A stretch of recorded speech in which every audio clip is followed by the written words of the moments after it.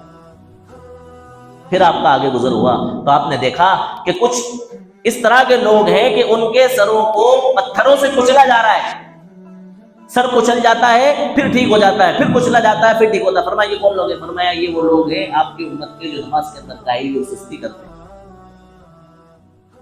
ہمارا کیا حال ہے نمازوں کے اندر؟ عوام کیا، خواص کیا، پڑھے لکھے کیا، ان پڑھ کیا، بچے کیا، عورتیں کیا۔ عورتوں کا تو اللہ کی پناہ، ہماری عورتیں نمازوں کے اندر بہت لاپرواہ ہیں، مرد بھی بہت لاپرواہ ہیں۔ فرمایا یہ جن لوگوں کے سروں کو کچلا جا رہا ہے یہ آپ کی امت کے وہ لوگ ہیں جو نماز کے اندر کیا کرتے ہیں؟ کاہلی کرتے ہیں، سستی کرتے ہیں۔ آپ کا گزر پھر آگے سے ہوا تو دیکھا کہ کچھ لوگوں کو ان کے جسم کو آگ کی کیچیوں سے کاٹا جا رہا ہے۔ فرمایا یہ کون لوگ ہیں؟ فرمایا یہ آپ کی امت کے وہ بدکار لوگ ہیں جو حرام خوری کیا کرتے تھے، زنا کاری کیا کرتے تھے۔ یہ وہ عورتیں ہیں جو زنا کاری کیا کرتی تھی۔ اسی کے تعلق سے، اسی بات کے تعلق سے ایک روایت کے اندر ہے کہ آپ صلی اللہ علیہ وسلم کا گزر ایسے لوگوں کے پاس سے ہوا جن کے پاس ایک اچھا گوشت پکا ہوا رکھا ہوا ہے اور دوسری طرف سڑا ہوا بدبودار گوشت ان کے سامنے رکھا ہوا ہے، تو وہ سڑا ہوا بدبودار گوشت کھا رہے ہیں۔ فرمایا یہ کون لوگ ہیں؟ فرمایا یہ وہ لوگ ہیں جو کہ ان کے پاس پاکیزہ اور حلال بیوی ہونے کے باوجود ہی دوسری جگہ منہ مارتے ہیں۔ اچھا گوشت کھانے کی بجائے یہ سڑا ہوا بدبودار گوشت سے اپنا کیا کر رہے ہیں؟ اپنی خواہشوں کو پورا کر رہے ہیں، ضرورتیں پوری کر رہے ہیں، ان کو یہ سزا مل رہی ہے۔ اور یہ وہ عورتیں ہیں جو کہ ان کے پاس شوہر ہونے کے باوجود اپنے حلال شوہر سے اپنی ضرورت پوری کرنے کے بجائے ادھر ادھر کیا کرتی ہیں؟ منہ مارتی پھرتی ہیں دوسرے لوگوں سے اپنی ضرورت۔ فرمایا آپ کا ایک اور آگے گزر ہوا تو فرمایا کہ کچھ لوگ ایسے ہیں کہ جن کے آگ کی کیچیوں سے ان کے ہونٹوں کو کترا جا رہا ہے، کاٹا جا رہا ہے۔ فرمایا یہ کون لوگ ہیں؟ فرمایا میری امت کے وہ خطیب ہیں جو لوگوں کو تو نصیحت کرتے ہیں اور خود عمل نہیں کرتے، لوگوں کو تو سمجھاتے ہیں لیکن کچھ خود سمجھتے نہیں۔ ایسے بے شمار واقعات، بے شمار عجائبات، بے شمار اللہ تعالیٰ کی نشانیاں اور چیزیں اللہ کے رسول صلی اللہ علیہ وسلم نے اس معراج کے سفر میں دیکھی۔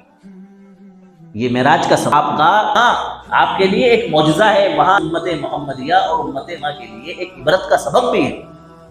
آپ معراج سے تشریف لائے، جب تشریف لائے تو کفار اور مشرکین کے درمیان میں یہ بات پھیل گئی کہ مسلمانوں کے نبی محمد رسول اللہ صلی اللہ علیہ وسلم معراج پر تشریف لے گئے تھے۔ آپ ہنسی منانے لگے، مذاق اڑانے لگے، ایسا کیسے ہو سکتا ہے؟ ممکن ہی نہیں، اتنے مختصر سے وقت میں آپ اتنا لمبا چوڑا سفر کر کے آ جائیں، مسجد اقصی بھی چلے جائیں اور وہاں سے وہاں چلے جائیں، ساتوں آسمانوں کی سیر کر لیں، یہ بات ہمیں ہضم نہیں ہو رہی۔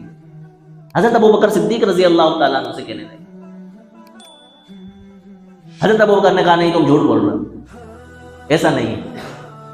تو کفار و مشرکین نے کہا کہ نہیں ہم جھوٹ نہیں بول رہے ہیں، یہ بات وہ کہہ رہے ہیں جن کو آپ نبی مانتے ہو، کہ نا پھر تو یہ باتیں سچی ہیں، میں ان باتوں کی تصدیق کرتا ہوں،